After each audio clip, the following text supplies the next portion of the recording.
Katie Louise Sanders diisukan ngefans Song Joong Ki sejak drama Descendant of the Sun tayang. Netizen semakin rajin mengulik kehidupan pacar baru Song Joong Ki, Katie Sanders. Dalam laporan TV Report, muncul beberapa spekulasi mengenai Katie. Dikatakan bahwa wanita tersebut seorang penggemar Hallyu yang berasal dari keluarga kaya. Sebuah postingan di media sosial mengatakan kalau Katie sekolah bahasa di Universitas Sung Kyun Kwan, kampus yang sama dengan Song Joong Ki. Ada pula yang mengatakan bahwa dirinya tak percaya kalau wanita yang ngefans drama Descendants of the Sun di masa lalu sekarang jadi pacar Song Joong Ki.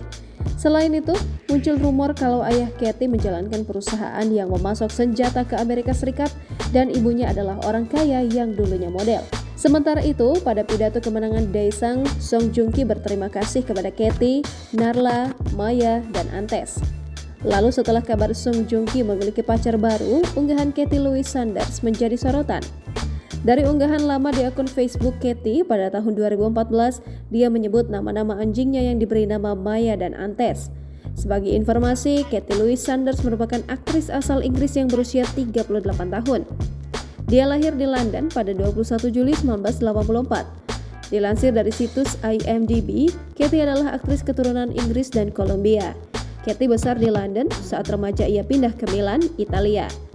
Karena pekerjaan sang ayah, Katie debut di dunia seni peran pada 2002 dalam film A Journey Called Love. Setelah itu, Katie telah beberapa kali tampil di film-film Hollywood. Adapun isu Song Joong Ki memiliki tambatan hati baru telah berembus belakangan ini. Song Joong Ki pernah kepergok menghadiri acara pernikahan di Bali dengan seorang wanita.